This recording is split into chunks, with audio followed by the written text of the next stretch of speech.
we used to have rituals for the transitions. We have baby showers to welcome the baby, but whoever celebrates that transition from being this free and wild maiden into the mother, like being able to mourn the woman who had all the time to sit in a coffee shop and read a book is now up all night taking care of diapers. And then the concept of an empty nester. What if we started ceremonially graduating to these levels, making markers within our life where we no longer just transition and go, now what? But we go, oh, I've closed this chapter and I'm opening this one.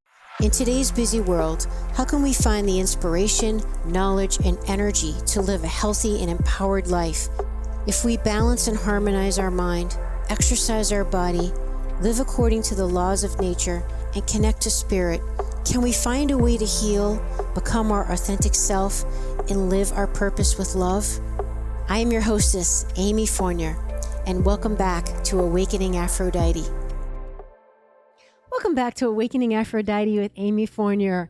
Today, my guest is Nicole Devaney. Nicole is a master instructor for the CHEK Institute.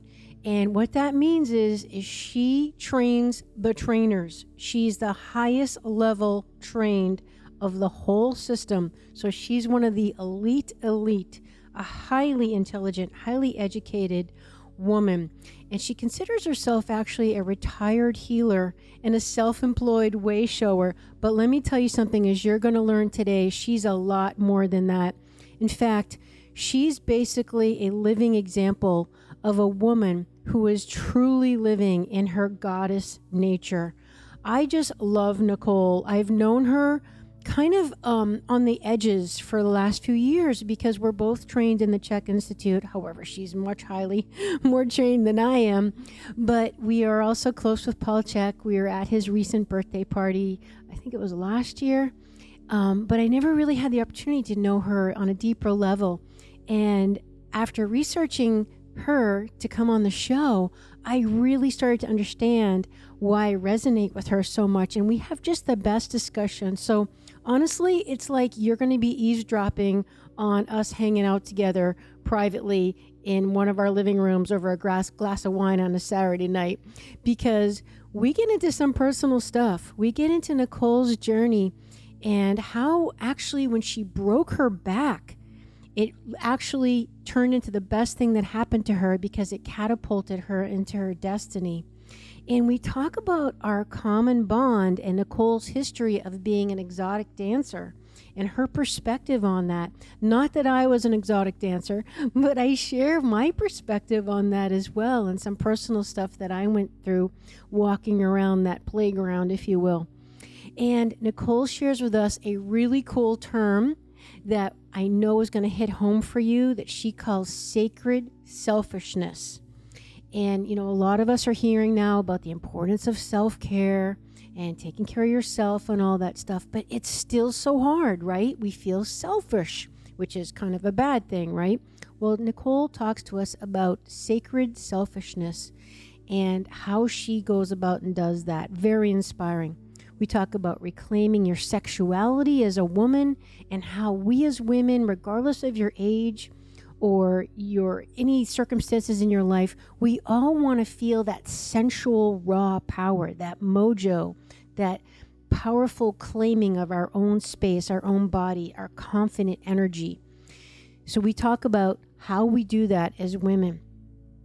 Also, we get into the stages of life. And I asked Nicole, okay, what's up with when you start to notice your body changing, like, you know, through middle age and the different phases of life? And she shares with us the tips on outsmarting the female fat cell and going into perimenopause and these different transitional periods of our lives as women and how we can wrap our brains around that. And another really cool connection and similarity that Nicole and I have, which blew me away because I didn't know this till we recorded the show, but she, like me, feels like there's a fourth missing stage in the stages of development of a typical woman's life.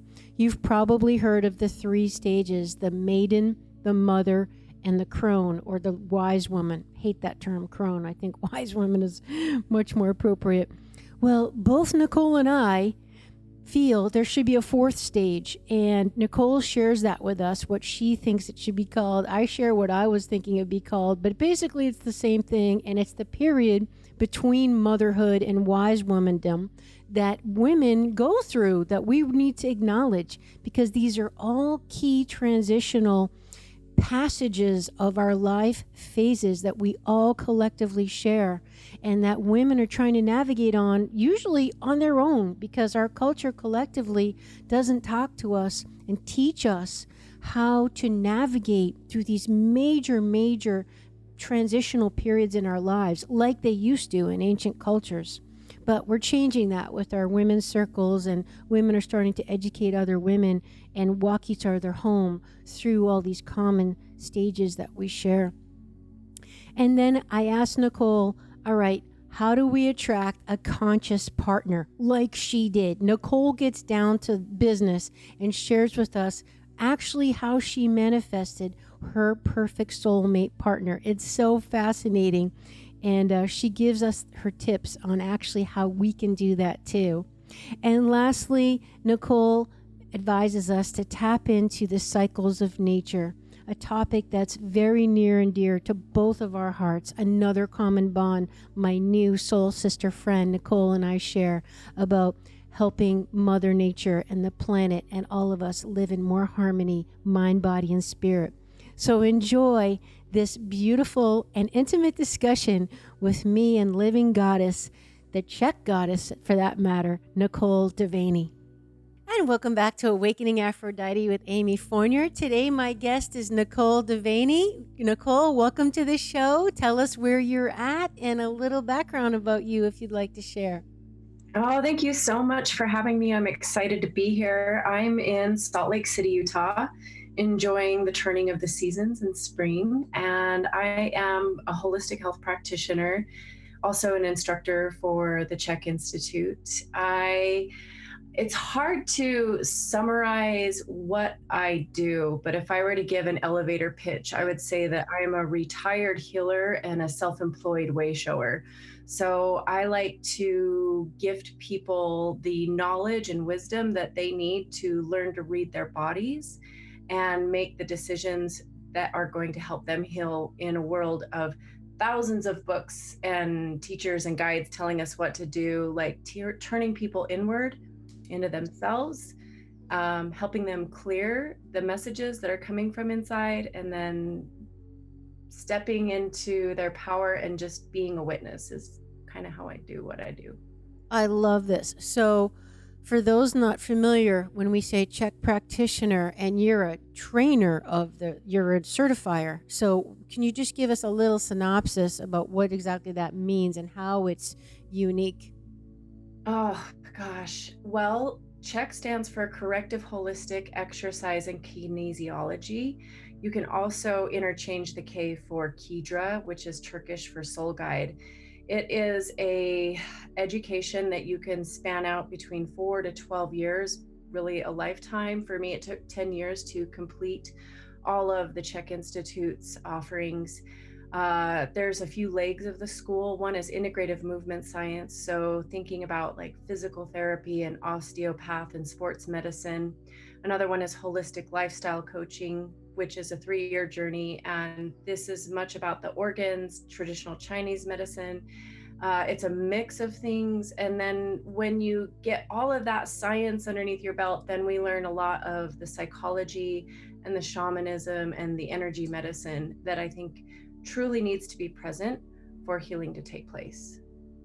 Yes, and hence your opening statement that, you kind of do so many things, and that's one of the beauties and the reasons why the whole CHEK philosophy and people that are trained in that system are often the most effective, because it's such a broad stroke. It touches on so many things. And I mean, I think Paul CHEK was actually like a pioneer in the use of the term holistic. And correct me if I'm wrong, but because back in the day when I started as a personal trainer, I think it was like the 80s, it was about like, you don't talk about diet because you'll get sued, or whatever, and it was just about the exercise. But it's like, good Lord, how do we not pay attention to the, the sleep? And maybe you can talk about the 6 foundational principles, which are so basic. But CHEK was one of the first that was like, wait a second, we've got to properly train these people who are really either helping or hurting people about really all the dynamics that's involved in someone's life. Right. And, by doing that, and then these CHEK coaches coming into the position of what, like, we would think about as a trainer, even though there's so much more, we're seeing our trainers 2 to 3 times a week. We don't see doctors or our hairstylists. Some people see their psychologists once a week, but when you're working with this person consistently, for them to have that background of knowledge where they can touch on all those areas, because it's a will, and you have to have all the spokes. You can't just exercise and feel better if you're not fueling your body properly and resting your body properly. So I love that. The wheel won't roll, if a couple of the spokes are bent, right? I mean, that's a great analogy. yeah, well, and just a lot of people will end up working with me because they have anxiety or depression, thinking that's something they're going to talk through or do some art therapy around. And it turns out they have a blood sugar imbalance. Everything is just deeply connected. And if you pull only one little root of the weed without looking at all of its little tendrils that are in the soil and pull it from the base, then you're not going to get lasting results. I love that. Another great analogy, Nicole. So, and you're a trainer for the Institute, which is like, you're just on next level. You're next level Checky, which is amazing. So I don't know how that happened. I feel blessed every day that I got the opportunity to do that, because really, one of my dreams is not so much to heal just people, but the planet. Right. My ultimate goal is to help the planet. And I joke that I've been doing that one digestive system at a time. But now that I'm able to guide others who are going to be teaching others, I feel like I'm making a bigger impact. And I just give thanks every day. So important. And I'll just add too, and I'll probably put a cap in that whole discussion on the CHEK thing, that for those who aren't aware, this girl earned it. They make you earn it. This is not your little weekend certification by mail online thing. And now I'm a shaman. I did a 4-hour course. I can't even imagine, Nicole, because I'm CHEK level 2 holistic health, and I think I'm only 1 because I never was really into the personal training part of it. I definitely more the shaman side is me, but my point is that I can't even imagine. I mean, they really, really make you earn that. So, wow. Again, props to you. Wow. Well, and I wanted to earn it. It wasn't something that one day I'm like, oh, I want to be a CHEK practitioner. My background and my story was I was a model and a dancer and a paraglider and just enjoying my 20s. And I, through my yoga practice, broke my spine and was unable to really walk, let alone dance and do all the things that my body would bless me to do. And so in my journey of looking for how to heal this, what was going on, I ended up working with a CHEK practitioner, and thinking I was going in to heal my spine really healed my mind and my heart and so many other things that I couldn't not do this whole journey. It was my destiny. Yeah. Indeed. And, I think that happens to so many of us, that we just don't know where the breadcrumbs are going to lead to, and some go to nowhere and some go off a cliff, but sometimes, they lead you to the thing that your soul has been pushing you towards to really fulfill your destiny. That's super inspiring. I love it. So, if you don't mind, I'd love to really focus on, and because you've just such a diverse and interesting life and background, I'd love to just kind of talk one woman to another, because as I was researching, and I've known you because of the CHEK Institute and our common friend Paul CHEK, and his birthday party, and just through the years, and of course he talks about you, and then we were on a podcast together. I feel like I already know you very well, but by having you on my show, I had to really research you more professionally. And I was like, good Lord, she's like, we're kindred sisters. Like, we have a lot in common, a lot in common. I was really amazed. And that's probably why my soul resonated so much with you, because although my cognitive brain wasn't aware of the reason why I was kind of just akin with you, my soul knew, you know? And I mean, it's funny because I know you're an exotic dancer. And although I didn't exactly do that, I did not do that or get paid for it, at least. Maybe I should have gotten paid for it. Yeah, you missed out on the good part. You better believe it. That's the whole point, right? I mean, some wild nights out, that's for sure. But one of my good friends in grad school was an exotic dancer. She was putting herself through school. And I remember I was walking that line. I was like, she had her own house. She had like an Escalade. And this was, 10 years ago, 20 years ago, whatever the hell it was. And it was very tempting. And we were living that fun party life, and we were in school and going out at night. And so I really almost was. I almost was. And it probably was the very strict Catholic girl upbringing in me that just couldn't pull the trigger because I wouldn't be able to look my dad in the eye or something, like guilt of it all. I had enough guilt as it was. So that was probably the only reason why I didn't.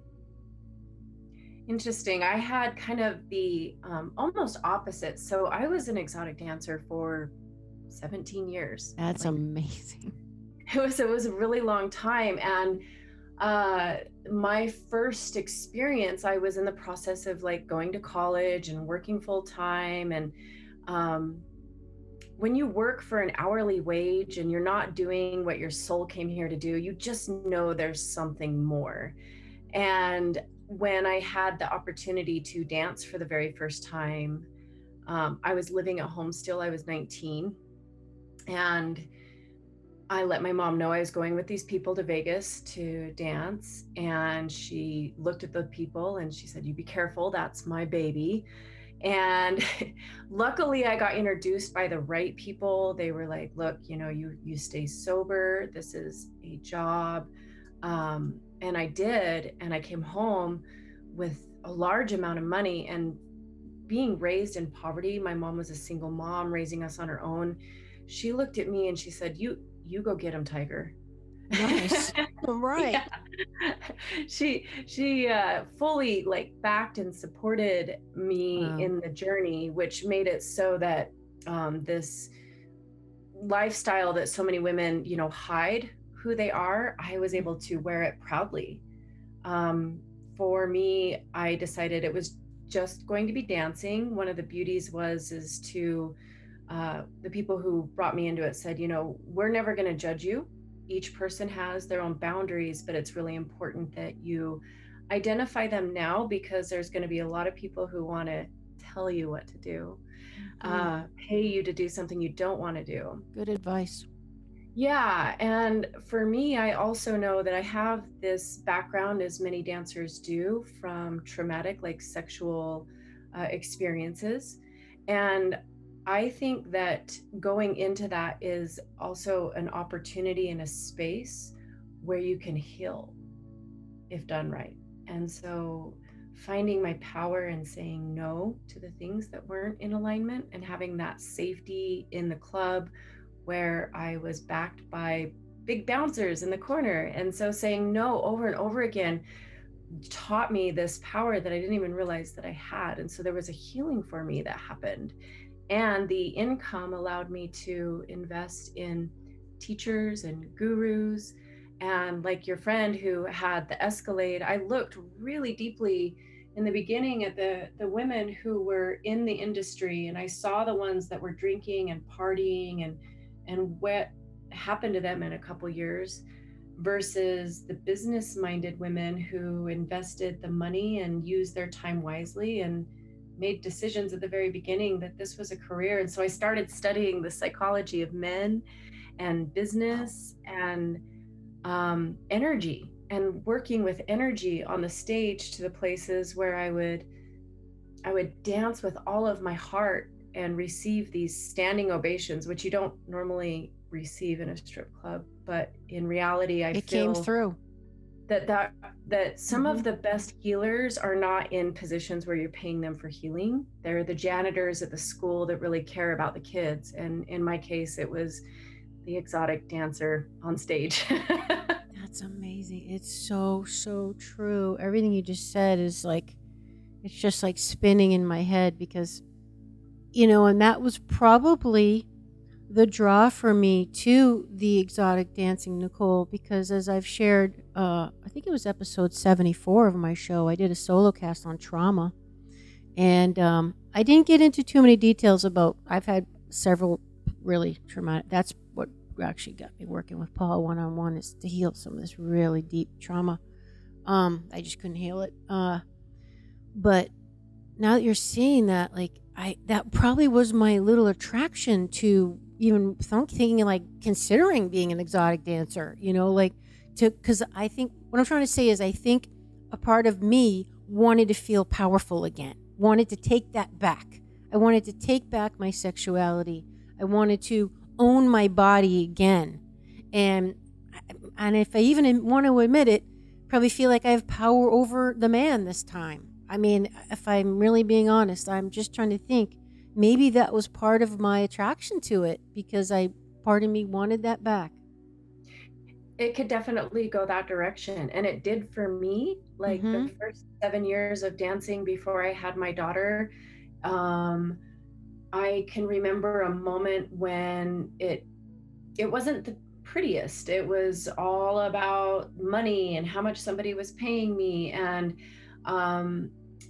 I had a shifting point when I got pregnant with my daughter, and the only one who was available to care for, I had an uncle who was dying from obesity, and I stayed with him for about 6 months to help him pass, and realizing that he in his whole lifetime really hadn't been touched with love, like genuine love. And even I could feel my grandmother come to me in the hours of him passing, asking me to touch him like his mother.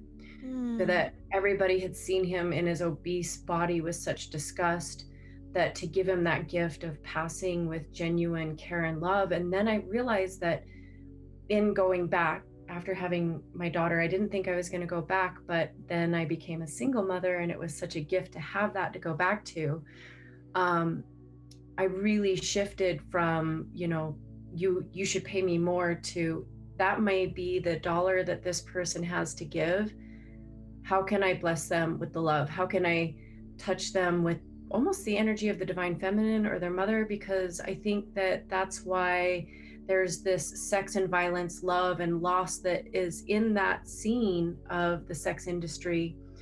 And I have so many stories of men telling me how it shifted their life in some way. It's at one time I had a gentleman who would come in, and is it okay if I just tell these little fun stories? Please, nobody else is listening. It's just you and me. Let's forget about the thousands of people that are listening of our personal hearts on the line here. Good. So in Utah, the lunch shift is actually one of the best money shifts, because all of the LDS Mormon men can't come in at night because they're home with their families, so they come in during their lunch shift. And there was one gentleman who would come in, and it's customary to tip at least $1 per song, and he was known for tipping $1 for all 3 songs, and the girls would always complain because sometimes he'd be the only person. And for me, I'm like, this is 15 minutes of my life. I can either sit on stage and be upset that it's just $1, or I can dance for God. And I would do that, and I would feel better coming off a stage instead of feeling grumpy that I only made a certain amount of money. And one day he came in after probably 3 or 4 years of knowing him, and there's always a fan blowing on stage in the summer, and he put a $100 bill down, and he said, "Don't let this one blow away." And I looked at it, I'm like, what? And he's like, "I'm moving, but I want you to know that I have 9 children at home, and I work so hard to provide for them. And you, the last 4 years, have just lifted my heart a little bit. And I wanted you to have this before I left. Oh my God, Nicole, what a story. It's, there's so much magic in so many places, including, some of the darkest. So, And what do you think that your dancing was doing for him exactly? Was it him being seen? He felt like this woman wants me. Like, was he just getting that feeling of I'm being seen and wanted, and that's you can't put a price tag on that. Like, what was he feeling? Do you think? well, I don't know if anyone out there can relate to having one child and how much work that is, then equate that to 9 children Yep. and a wife who when one child in a relationship is hard enough to maintain the eros Yep. and the love. And I even read at one point that just speaking to a attractive woman that a man doesn't know, his testosterone can raise by 7%. And so when I danced, it was because I loved the music and because I loved dancing. And the money was a side factor. And I think it was the love that just kind of took him out of his day-to-day grind that we all can get ourselves lost in. And the difference between me coming on stage and dancing with all of that love versus the next 3 girls who looked at him with like that mortification face of like, oh, you've only got $1 for me, I'm worth so much more. Hmm. I think shifted his energy. It's just shifting energy.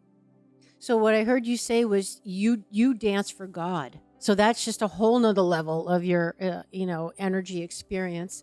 And I would also imagine that when someone is witnessing someone else doing that with that intention in their heart and that coming through and out of their body, that's what we all want. We all, it's like mirror neurons. We're all tapping into, she's tapped in right now. Like that's what we're all looking for. We're all ultimately looking for going back home and our connection with the divine. And like this woman's on it. It's why it's like someone you find, the word inspiring, when you say, oh, that's so inspiring. Why? Like what that, because that person's tapped in. Like it clicked something in you that took you to another level of connection. So maybe that's what you were doing for them. Very much so. And even, it translates into what I do now. So it's all about filling your own cup. Okay. Before I got on stage, it was so vital to me to eat well, to exercise. In some cases, if the weather was right and the wind was good, I would go fly and I would fill my cup up, and then I would listen to music and I would wait for the artist or the song that would move my soul. And I would feel it and I'd feel it and I'd feel all my love for like my my life and the health of my body, and then to play that over an incredible sound system and get to dance freely. So I was, a trained dancer. I did ballet and jazz, and it's such a different experience when you have a pattern to follow versus when you're dancing from the heart. And so the same with my clients to this day. I don't see anybody until 10 o'clock in the morning, because those first hours are all about filling my cup.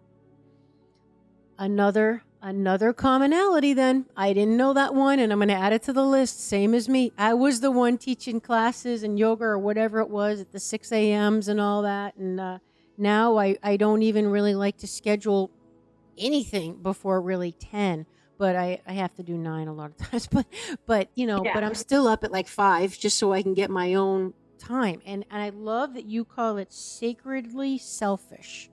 Please expand on that. Sacredly selfish. This is key. Everybody, women, listen up.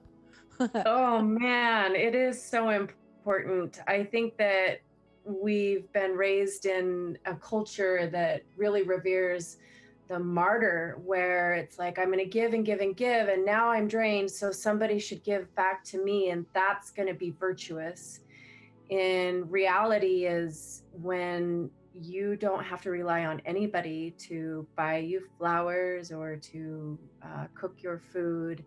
Um, you can do the other things that are a little bit more masculine, of like moving your body. You don't have to ask it of others. And sacredly selfish is something I think that I have to give permission to a lot of people on the healing journey, and that it's got to come first.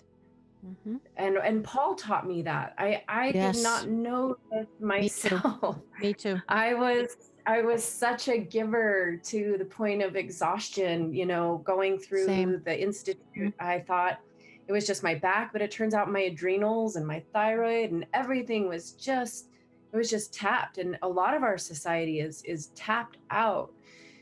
Yeah. And so sacred selfish is just a term that I coined that I think is sacred time. It's ritualistic. Finding the ritual in this really ties us to our ancestors and our roots of having these ceremonies that restore ourselves. You can do it physically, emotionally, mentally, and only once a person's like filled or restored do I think that they have the barometer for when they're starting to be drained. Otherwise, it's just Mhm. all they know is drained.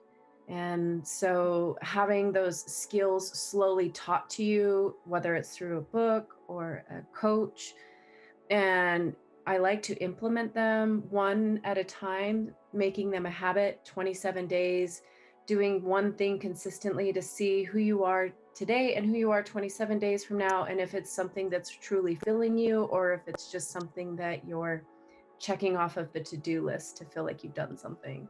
Yes, indeed. So, and I just think it's interesting how you termed it sacredly selfish. Can you define for us why sacredly? Because that can bring up, that's a loaded word for people, as well as selfish, right?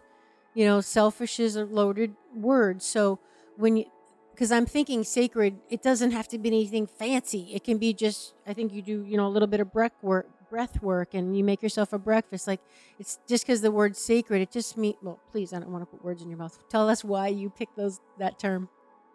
Well, my first business I ever created was called Goddess Arts Academy. And it was a pole dancing business because I felt like women wanted to learn something that I maybe knew, and I had a background in business. And the reason why I called it Goddess Arts Academy is because I believe that there's a divinity within all of us. We are all goddesses and gods. And the sacred piece is about turning it into a worship for yourself. You're worshiping this internal deity that's in this third dimension, and it's a, I don't want to say it's a one-time thing because I believe we have more opportunities to be here, but this life, this time in this body is never going to be it again. And so it's sacred. You know, the Buddhists believe that you're born with a certain amount of breaths, and how you take them is going to determine the length of your life. And heartbeats. And so, and so learning how to receive each one of those is like a gift and an opportunity. And so, an example might be, I really love a chocolate drink. I make this raw cacao collagen chocolate drink. Okay, And another common thing. Add that to the list. Chocolate's my favorite. gotta have that serotonin love. And there's a couple ways I can do that. You know, I can go to the drink and think I have an addiction and I need my chocolate to stimulate, or I can go to the drink and think, oh, this has a ton of calories and it's going to add weight to my hips, but I need it. Or I can go to the drink and think, this is a medicine and it has all of these benefits. And the Mayans revered this as money. Like they used Sacred. cacao as a form of money. Mhm. And it only grows in a small place of the earth, and it was delivered to me. I'm living like a queen right now to have this medicine. And how I imbibe on that medicine is going to determine how it affects me. And so Yes. even, you know, coffee is another beautiful gift, but we can also see it as something that can be damaging to the adrenals. So anything that is sacredly selfish, is something that you're doing that you're seeing as a special gift that you're giving yourself. I love that. I love that. That Thanks. is So like even when I'm powerful. being lazy, you know, I can see my exercise as a gift, but when I'm luteal and I have my morning routine that I feel really important, luteal being right before your menstrual cycle, when you have the least amount of estrogen and progesterone and energy to do things, sometimes my sacred selfishness is to completely skip my routine and go get in a bath. And so selfish, that piece is really tuning into oneself, not what my husband wants for me or my clients need from me or what my daughter wants from me. And so a big piece that's important to that is that my phone doesn't turn on before I finish my hour or two in the morning of sacred selfishness, so that I can really tune into what does Nicole want? Because we're always like being pulled in our society of what we can do for others. And so that sacred selfish time is also with the self. So much in that. So much in that. I absolutely love it. It's brilliant. Thank you. Thank you. Thank you for sharing that. And wow, I even need to hear that. That was a good reminder for me about some of the things that I do. And thank you, Nicole. That's incredible. If we could just back up for a moment onto your pole dancing studio, because I know you've said that the thing that you realized by opening this studio, and if I understood properly, you kind of laughed because you weren't really formally trained in how to even pole dance. You had just done exotic dance, and you opened the studio, so you had to learn how to pole dance.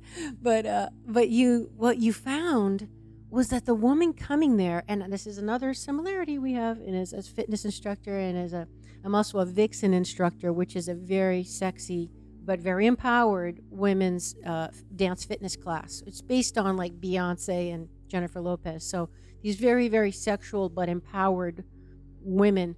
And what I found as well was that the women were coming to feel sexy, to feel empowered, to feel good. That's what you were finding they were coming. Can you talk to us about that and your experience with women wanting to feel sexual and powerful and love their bodies regardless of external stuff? Oh yeah, and to unlock the power in their hips. So Okay. Goddess Arts Academy came to me from a vision I had I was with a young child, and this very large face of a woman who looked Hindu came to me in my living room and said, "You're going to teach women how to love themselves."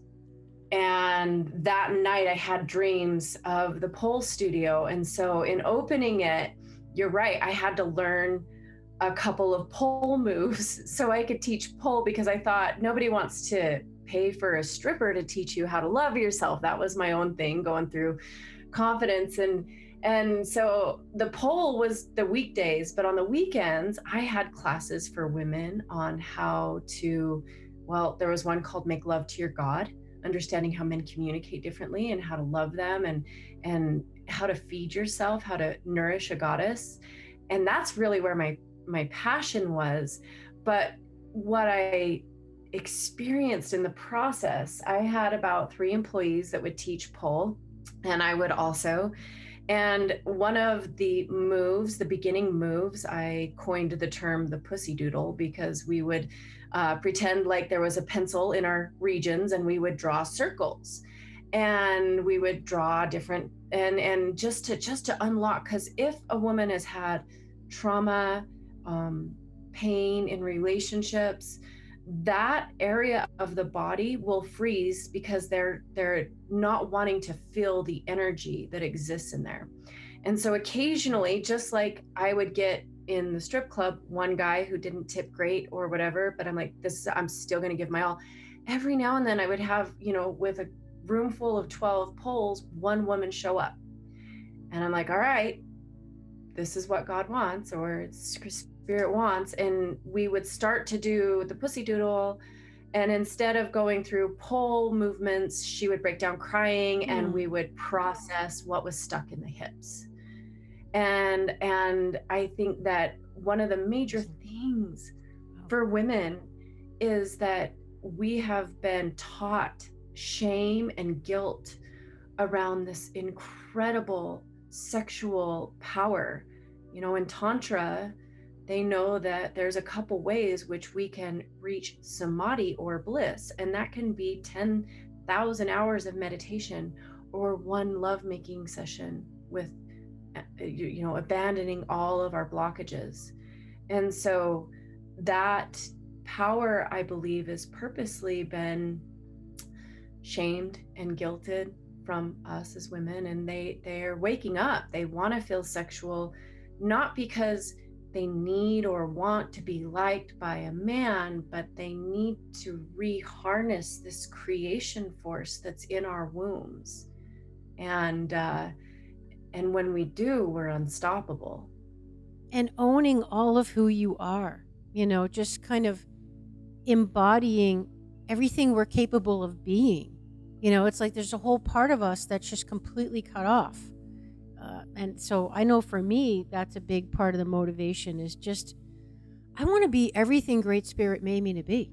Like, get my programming out of the way, get all the screw ups out of the way, you know, all that stuff. And that's a big reason why I named the show Awakening Aphrodite, because like you, I went through a big burnout. You know, with your back, it was the impetus for you. But for me, it was, you know, lots of stuff. But one of which was a business that drove me into the ground of me just being the martyr. I was the martyr archetype for sure. And so just now, it's just about reclaiming all of me now. You know, this is my journey now. And I'm just so grateful I'm at this point in my life where I can do it. So, but like you, I found that there was a common thread with women of wanting to just reclaim that. And sure, maybe there's a lot of the women that wanted to do it just for being attractive and being affirmed and valued, and, you know, make sure you keep your relationship and all that stuff. And I'd like to actually talk to you about that too, because we have that in common as well. But it was just deeper than that. It was deeper than that. It was like, it didn't matter if there's no one else in the room. They just wanted to feel that way right there, right then. Just feel it. Just feel it. If it goes nowhere else. Mm-hmm. And creating a safe space for them to do that, like to try to do that for your lover when you've never even like honed it for yourself. Giving them that permission that this is where we're here to express this and feel this. It's so fun to see a woman's eyes come alive when she twerks and gets it for the first time. Yeah. Or she, you know, just without abandon, because it's like, it just wakes it up. Yeah. And then turns on their creative flow in all their other areas of life. I love it. So I'd love to hear your thoughts on now, as, you know, the years go by and we're getting older, not necessarily aging. I'm using the term older on purpose. Because, you know, you did model like I did. You obviously made a living and supported yourself and your daughter over your looks and your body. No, I didn't do that. So now that you see the changes, because I'm starting to see changes in me happening, and sometimes I struggle with the messages from culture, and, you know, I see I heard about it happening, and now it's happening. You know, like my body is changing. Like certain clothes don't look the way they used to, and I'm like, maybe I shouldn't be wearing this anymore. And oh God, you know, this is happening. And I find this little thing going on in my head of like, not, and I'm just so grateful with the holistic work that I do and have done. I know I was always born to be in the spiritual, and that's just always been my path. So thank God I know there's more than just the physical body. At least I have that going for me. But I still live in the modern culture. And I would love to know how you come to terms with that, seeing these changes in your physical container, and how you stay so centered and okay and self-confident and all that stuff, regardless. Well, I'm human too. I have those moments. I'm like, all right, Marceline out. Let's train harder. But there is something so true about the middle age spread. And there's two directions I want to go with this. And the first one was this incredible book I read. In holistic lifestyle coaching, we're taught about the female fat cell and how it differs greatly. And there's a book by Deborah Waterhouse that's called Outsmarting the Female Fat Cell. When I wanted to buy that, I noticed that it was, $28 on Amazon, and that she had one called Outsmarting the Midlife Fat Cell for women 35 and over. And I'm like, oh, that one's $7. I'm going to buy it. I'm 35 years old. And I'm so grateful I did, because in that I learned that as a woman crests into perimenopause, every year her ovaries are going to make a little less estrogen. And every year her body is designed to put on about 1/2 pound of fat, because that's the other place where we're going to make estrogen to carry us over our transition into menopause. And the goal is to not lose the pound of muscle that they also will lose if they don't maintain their strength training. And so as I started to see that little bit of shake in my thighs and on my love handles, I'm like, you see that? That's my body's wisdom. That's me not having a difficult menopause, because I'm not going to fret over that like I might if I didn't have this knowledge that most women in basic European countries that haven't westernized too much and that aren't afraid of cheese and the fats, and they allow themselves to get curvy during those age, they don't have all the hot flashes and the issues that we tend to experience here in America. And so that's one really big piece for me, is knowing that this isn't my 20 or my 30-year-old body. And how can I love it as my 40 and 50-year-old body? Like, how can I appreciate that that's there? And strength training, I can't tell you how vital that is for my well-being and not losing that pound of muscle. I'm okay with gaining the fat as long as my muscles there still strong. And that comes into the other piece I wanted to talk about, is that we have these phases of feminine. We go from the child to the maiden to the mother, and then it's technically supposed to be the crone, right? When we hit the old age, but we've kind of missed a step from mother to crone. Like, my daughter's 18. I can't believe you're saying this. This is exactly how I feel. This is unbelievable. I'm sorry to interrupt, but I'm like freaking out right now. I've never heard anyone else say this, and I was going to say this. I can't even believe it. I felt like this. Yay! There's two of us. I'm not a crone, and I host a women's circle here. I have for 6 years, and we talk about the Empress. So in between that mother and the crone is the Empress. I cannot believe you're saying this. I call her the warrior. Ooh, I like it. And I wouldn't trade my maiden for my warrior, because a little bit of love handles for the self-knowledge and confidence and boundaries and understanding. Like, I have so much appreciation for what the mother went through and the maiden went through, that I'm willing to wear the saggier skin on my thighs and the battle scars. Yeah. And like, the other piece is, this culture, just the maiden is what a lot of our marketing puts out, like, but the truth is that we used to have rituals for the transitions. We have baby showers to welcome the baby, but whoever celebrates that transition from being this free and wild maiden into the mother, like being able to mourn the woman who had all the time to sit in a coffee shop and read a book, is now up all night taking care of diapers. And then the concept of an empty nester. What if we started ceremonially graduating to these levels, making markers within our life where we no longer like just transition and go, now what? But we go, oh, I've closed this chapter and I'm opening this one. And yeah, that definitely, you lose a lot of sacred selfishness in the motherhood chapter. I just love everything you said because it's a huge part of my work too. Is that we've lost the rituals, we've lost the initiation periods, as you said. I mean, getting your first period was huge for women back in the day, and that was your first initiation. And then, of course, menopause is another huge transitional initiation period. We used to have red tents where women would go during their moon time and their bleed time and be together and commune with the earth and cleanse the tribal energy through the blood. The blood was the life force. And this was all stuff that was sacred. It was practiced. It was, for lack of a better term, a badge of honor. The men had their initiation practices, but the women had them. And the women taught the women. I don't like the word crone. I like to say wise woman would teach the younger women. And this is how they were revered, because they were the wise women. They were the wisdom keepers.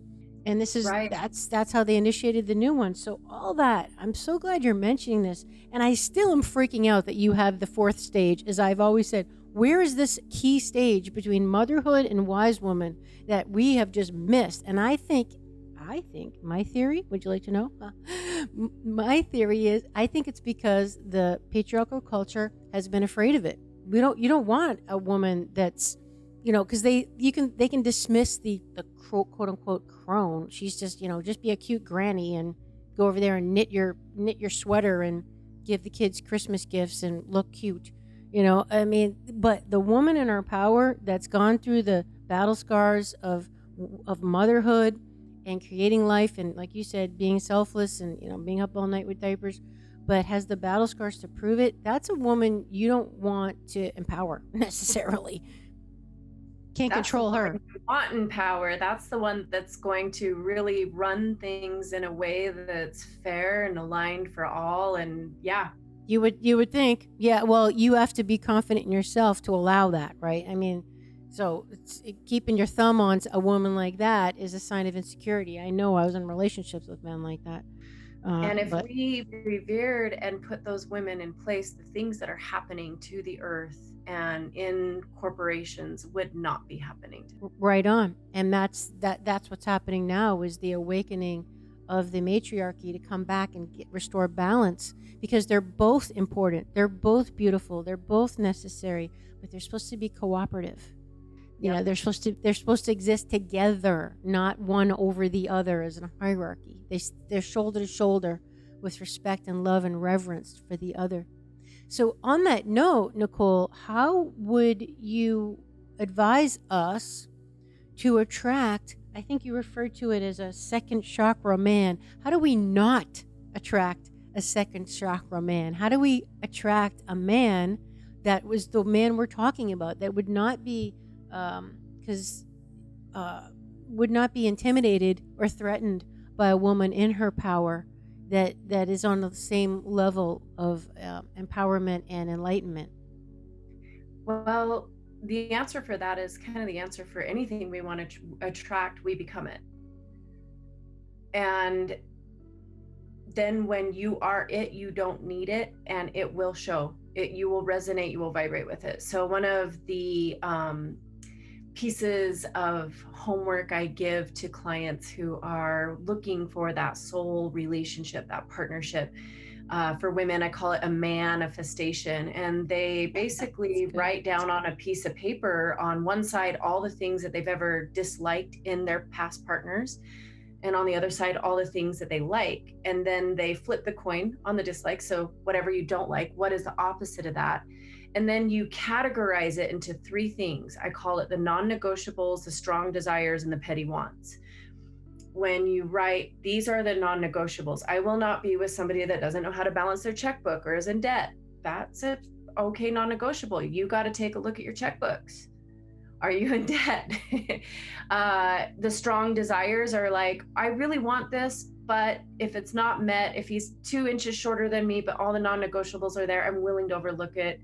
And then the petty wants, I love, because I feel like the universe is this waitress and she's chewing your gum and she's like, what do you want, honey? Just tell me what you want. And if you don't tell her that you would prefer your omelet to be smothered with, the the vegetarian chili verde versus the pork, then you're not going to get it just the way you want it. And so it's okay to ask for physical attributes and those kind of things. But again, you know, if you're like, I had a client who is a gentleman who came back with, she has to have deep breaths, flat stomach, this and that. And it was in his, I think it was in his non-negotiables. And he's like 70. I had him take off his shirt and go look in the mirror. And I said, can you become that? Nice. Can you become that? Because, you know, if we're going to want these things, then we want to be able to know what it is that we're asking of somebody to be. Nice. And when you become that, you no longer are looking for that in a person, because you are it. I love that. Have you found in your work with your clients doing that? I love that manifestation. That's great. Have you found that their 3 columns are unbalanced? Or are they pretty much symmetrical? I'm just curious. Well, once they get them done, sometimes there's a little bit of coaching around that. And it usually is like the non-negotiables are usually the tiniest. Really? And then strong desires is pretty long. Yeah. I mean, usually by the time I'm coaching around your soul partnership, I don't go there with people until we've done a lot of self-work. Yeah. And what I really feel that I found to be true in my Warrior-Empress time is that there is no such thing as a perfect partner that meets all the things. And if you can find somebody who's willing to grow and open, then you can have a perfect relationship. That's on my list. Growth oriented, that's for sure. And you have an amazing story because you manifested your partner through the CHEK Institute, right? And your husband? Well, I went through a relationship with somebody for 10 years while I was in the process of healing my back and learning through the CHEK Institute. And that relationship, on and off, very rocky, in the sense that you can only grow so far from a person energetically, from their chakra level, before you have to walk a different path. And and it was interesting because I really, really wanted to walk the path with him. I wanted him to be healthy with me. And so I was going back and forth between, like, he would get healthy for some time and we'd connect, and then I would get unhealthy and go back to old behaviors that weren't serving me. And he ended up having a heart attack at age 42. Oh God, did he die? Almost. He was in a coma for 2 months while I had such a shamanic healing experience with that. I just thought that, you know, he was going to get well after that. And the first thing he drank in the hospital after they took his trachea out was an orange slushie. And my heart was just broken. I thought you were going to say an Ensure. They give you Ensure in the hospital. Crap. Yeah, they do that too. Oh my God. Kind of blew me away what they did in the hospital, but you know, have some Jello. Some Jello. Yeah. It took about 9 months after that experience for me to realize that I had to walk away, and it was so difficult because probably when he needed me the most, but at the same point I was losing myself inside in a codependency of him needing to be all right. And by doing that, I think that I freed open myself for the person I was manifesting. In fact, this is the crazy part, Amy, I did a manifestation in my yard the day before he had the heart attack by my fireplace, where I was out gardening. And he came out and had the heart attack right where I did it. Whoa. But wait, you manifested, but you were with a man. So there was part of you that was trying to call someone else in? Like you knew like he wasn't it? When I do it, I can do it with or without a partnership. And I always write, this will happen with this partner, or I'm willing to let it go. Nice. And I'm willing to go through what it has to look like for me to have this kind of relationship that is right for my soul, that's going to teach my soul. When he had a heart attack, I'm like, wait, no, not like that. Right. Okay, but you just have to tell us then how you called in your partner now. Like, how did Okay, you? so Because he's there's the one. that list. I Yeah. go through the heartbreak of a 10-year relationship ending. I tried to go on a date for my very first time. The guy was so slimy, and I was like, what did I do? Oh my gosh, he alcohol at lunch and tried to stick his tongue, and it was just Oh. like, this is not it. So I was doing qigong on the ocean, and I was telling spirit that I was willing to just be a nun and be celibate and let cobwebs grow in my nether regions and put all my creative energy into my daughter and my business. And I got this loud, no, not yet, you have to stay open. And it was a bit of a toss and turn for a minute on the ocean as I was arguing with Great Spirit, like, no, I don't want to go through a series of guys. And finally, I agreed that I would be open, but I was not going to go on Tumblr or any of the apps. Yep. And 20 minutes later, I got a text from a gentleman who helped me heal. He was my structural massage therapist during the time when my back was broken 10 years ago. Always loved him, thought he was amazing, had a huge crush on him, had been working in medicine with him for a while. So we'd been doing journeys, ayahuasca journeys together, but staying separate. And he invited me to go to a condo for a weekend with my daughter and his daughter, and asked me to teach him Qigong. So this was an acquaintance you knew, and then all of a sudden, 20 minutes later, you get a text from this guy saying, "You want to come away for the weekend with me with our daughters?" Yeah. And he wanted me to teach him how to work with energy, which just turned me on right there. And I'd always had a connection to him, but we both were in partnerships, and at that point in time we weren't. Oh my God. And I love that. That is incredible. I have goosebumps all over. I mean, oh my God, that is so. And then you just, that was it. You guys stayed together ever since. yeah, if I pull out my list, my manifestation, He's it. He's it. But you had never thought of him, like when you were thinking about it, he hadn't come into your mind, even though you already knew him. Like he was a person you already knew in your life, but when he didn't pop into your head at the time.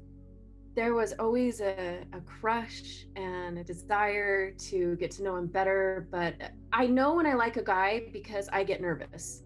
Okay, yeah. If sure. I'm around him and I'm nervous, I'm like, oh, I like this. And so I was nervous with him. That doesn't happen with a lot of people. So he still gives me the chills. I love him so much. How long have you been together? We're rounding our 6th year, and still, that's awesome. That's very inspiring. I love it. That's very, very inspiring. Nicole, you are just an incredible human being, semi-human being, I should say. Here, wow. There's so many more things I would love to talk to you about. I wanted to talk to you about even just exercise with women and how they're unique from men. But I know we're getting to the end here. I guess I just said, is there anything else really on your heart that you feel like you want to share right now? Tap into the cycles of nature. They are the greatest teachers. Like if we can reconnect to the sun and the moon, and getting off of the Gregorian calendar and getting internal and listening to our own internal sunrise and our own cycles of the moon, whether we're masculine or feminine, that sacred selfish, like having the time to listen to our bodies and know that the teachers that we seek are these bodies that are above us every day, the sun and the moon. They give us information. And so getting outside and allowing yourself enough quiet time, I think that there's so many podcasts and books that we can over-educate and underfill. And so the more I can turn clients on into their feeling and their intuition, the less likely they're going to need me in the future. And that's my goal, is to get to work myself out of the job. Love that. Unlike most professionals in the healing field. So, okay, do you mind just sharing? I mean, are there any quick tips for the listeners and watchers, viewers, how you help people kind of do that? Like, are there any, I know it's a pretty tough question, but anything come to mind of maybe where someone can get started that's like, I want to do that, other than hiring you, which you're going to talk about in a second? Yeah, well, most of us know what we need to do, and we see it and we learn it, and then we see it as a giant mountain. Like, I've got to do so much stuff. I should exercise, I should diet.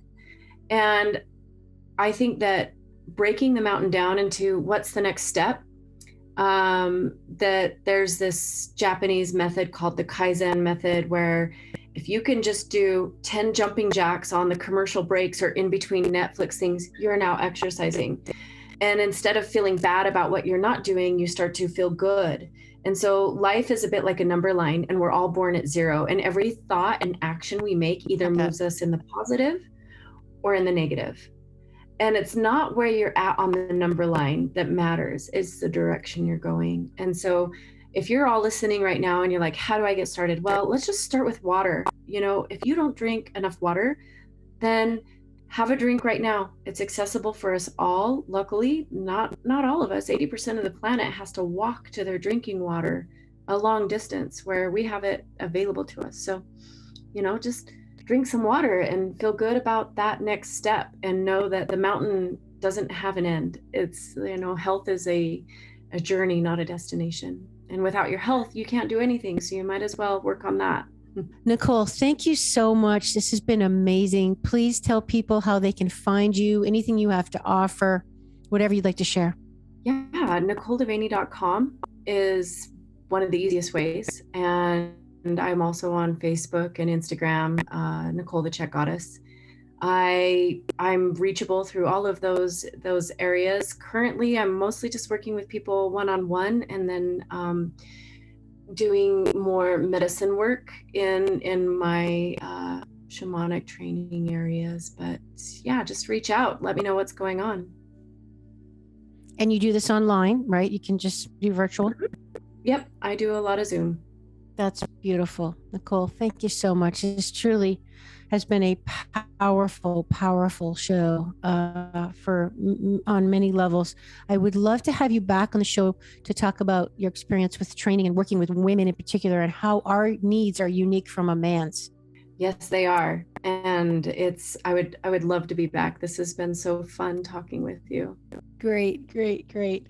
Thank you so much. Okay, everybody. So you know what to do. If you enjoyed the show, share it with a woman that would also get something out of it, and feel free to leave a review or whatever. Just share with people and tag both me and Nicole. We love to get your feedback, and we'll see you next time on Awakening Aphrodite. Bye-bye. Would you like to support my mission to help empower people all over the world to be all of who they truly are? If so, please subscribe to the show, leave a review on iTunes, and share it with a friend.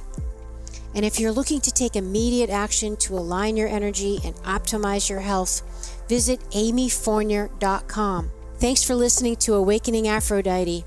Let's awaken her together in you. I'm your hostess, Amy Fournier, and I already can't wait to be with you again and for you to hear what I have planned for the next show. Thanks for listening to Awakening Aphrodite with Amy Fournier. To learn more about Amy, check out her website, amyfournier.com. That's AMYFOURNIER.com.